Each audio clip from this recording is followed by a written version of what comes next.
Hello everyone, welcome back. So this is the second lecture for our first week of Cold War material. And in this lecture we're going to focus on what I call the hot wars of the Cold War. So we talked about how the Cold War is not really a war in the sense that the main opponents, the United States and the USSR, are not going to directly fight each other. However, we are going to have conflict between the US and the USSR through kind of these proxy wars where each side is going to take a side in another war. So we're going to be talking about places like Vietnam, Korea, China, and those places there where essentially the communist and the democratic countries are going to be, or forces are going to be contending with each other. And the United States and the USSR are going to support either side, but not ever directly fight each other. China, Korea, Vietnam, and then Iraq, although we're not really going to focus in on Iraq, but it does happen later. And then over here in Cuba, we are going to talk about the Cuban Missile Crisis. All right, so let's start with China. So if we think about China today, China is a communist country. They have a communist government. So how did it get to be that way? Last time we talked about China, we really talked about China as kind of being divided up into these spheres of influence. And then we also talked about China being invaded by the Japanese. And the Japanese actually invade China in the middle of this Chinese Civil War. So we're going to kind of review that, get back to that, and talk about what happened before this at the start of the Chinese Civil War. All right, so in the Chinese Civil War, and just a little review here, remember, a civil war is when we have two sides within the same country fighting each other. And in the case of the Chinese Civil War, those two sides are the nationalists, and of course, because this is the Cold War, the communists. So we have the nationalists versus the communists. And this actually starts before World War II, okay? And on the nationalist side, we have a leader named Chiang Kai-shek, and he is the leader of the Chinese government, the Chinese Democratic Government, before World War II, and going to be a leader of the nationalists versus Mao Zedong and the communist forces here. So, round one, the nationalists definitely have the upper hand here. And the nationalists actually, it's a very famous event here, the Long March. They force Mao and his communist army basically to run away, and they end up having to go on this 6,000-mile journey all the way up here to the Yunnan province, up here kind of in the north, right? And they're going through very dangerous territory, very long, arduous, hard journey, and being essentially chased by the nationalist army the entire way. And they get up here and they basically hide out for a while. And then World War II starts. In 1937, Japan invades China. And because the nationalists are the Chinese government at the time, they're going to become extremely weakened when the Japanese come in and invade during World War II. And this is going to help out Mao and the communists. So, after World War II, because during World War II, the focus is on the Japanese. After World War II, the fighting is going to resume. And at this point, the nationalists are so weakened that Mao Zedong and his followers are able to win the war in 1949. And the nationalists are going to flee China, and they're going to go over here to the island of Taiwan. And Taipei is the capital of Taiwan. And we're going to talk about some interesting issues between Taiwan and China. So after 1949, mainland China is going to become a communist country led by communist dictator Mao Zedong, whereas Taiwan is going to continue being a democracy under the leadership of Chiang Kai-shek. So today, we have the two Chinas debate.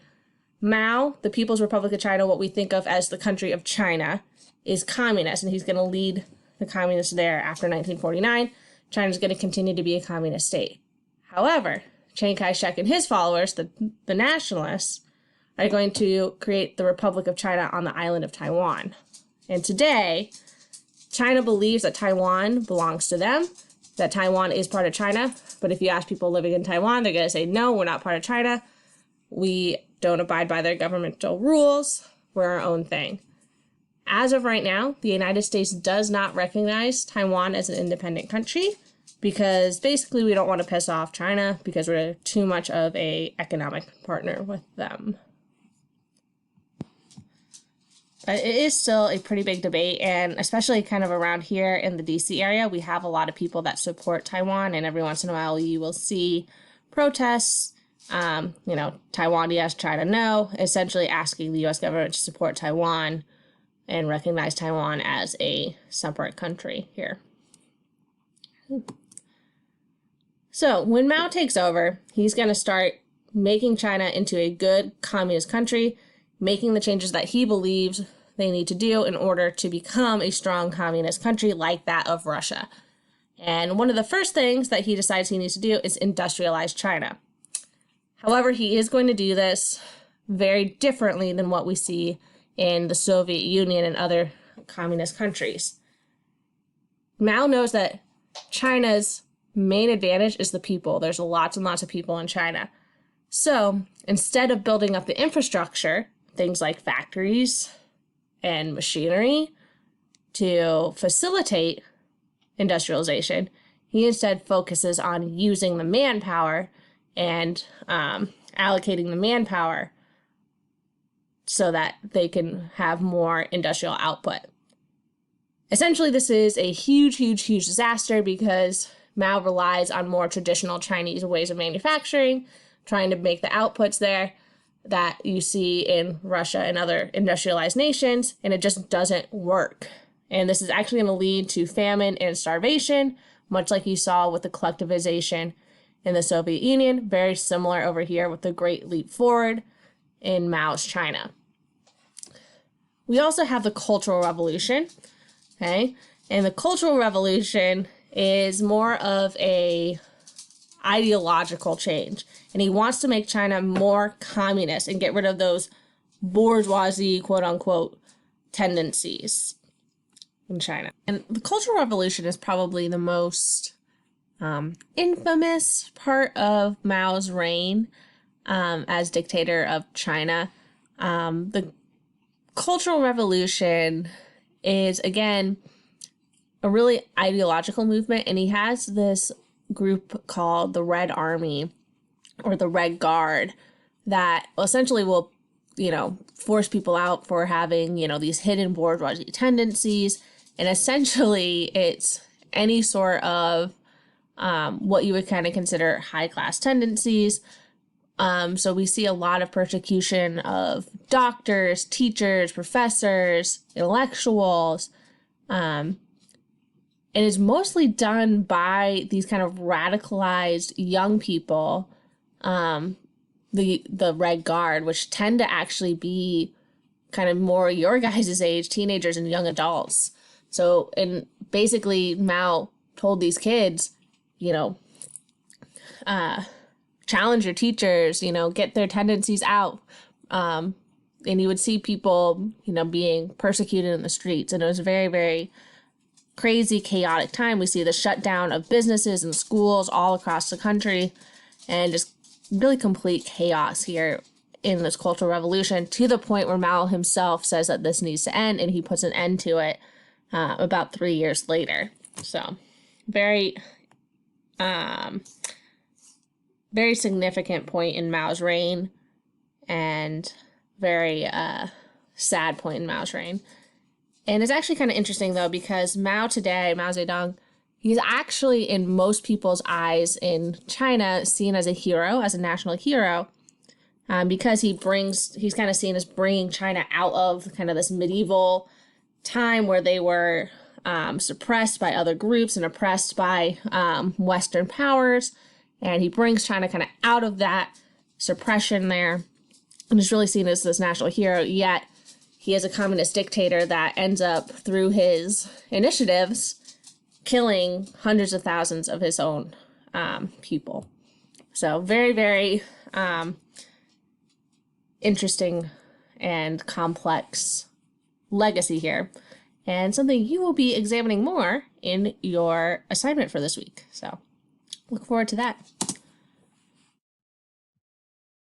So this image here, and this is going to go back to that Great Leap Forward and kind of really illustrate why it was such a failure. If you see here, these are essentially these big melting pots where you'd bring your silver, any sort of metal, and melt it down in these huge pots here, so to be then turned into equipment. And again, more of your traditional style, not as effective. But again, Mao's Great Leap Forward, we're not focusing on building up the infrastructure. We're just trying to make that output with the infrastructure that already exists. So really not a good plan in the end. So when Mao dies, we do have the continuation of communism in China. But if we think about China today, they really operate more as a communist government, but not so much as a communist economy. And that's mostly due to this guy, Deng Xiaoping. And he becomes the leader of China after Mao's death. And he really reforms the communist economy to include more of your market economy policies, more of your capitalist policies there to try and really invigorate the Chinese economy. And for the most part, it works. Today, China is a huge, huge, huge economic power in the world. It really is successful for them in that regard.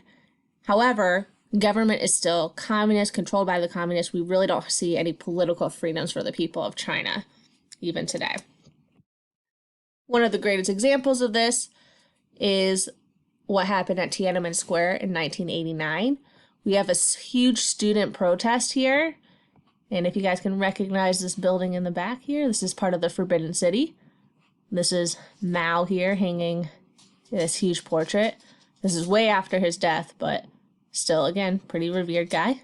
We have this huge student protest that essentially the government, the communist government under Deng Xiaoping, is going to bring in tanks and the army and just completely put down this uprising here, this peaceful demonstration. Probably the most famous picture to come out of Tiananmen Square is this photo here that's literally titled Tank Man. Nobody knows who this guy is in front of the tanks. Okay, and the story behind this is actually kind of interesting. This is a Australian reporter, actually, who is up in his hotel room kind of looking down from his hotel balcony, and he sees the site, takes the picture, and asks around trying to find this guy who's standing in front of the tanks here, kind of in defiance here, and is not able to find him. And still to this day, people don't know who he is. So it's kind of interesting. Little cartoon here to explain this, how even today we do have a lot of restrictions in China as far as political freedoms go. I'll let you take a minute to read it.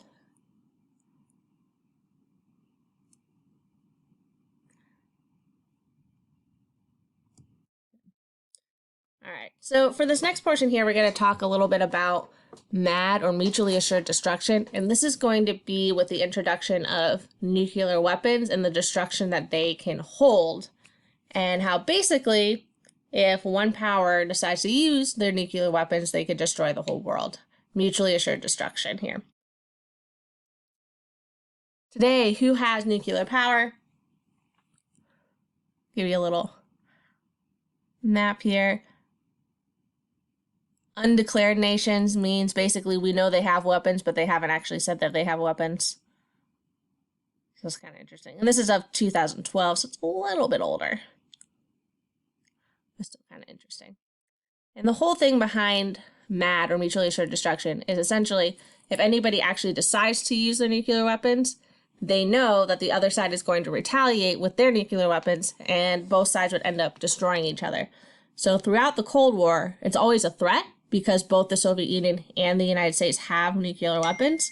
However, nobody actually uses them because they know that the other side will use them in retaliation and everybody will be destroyed.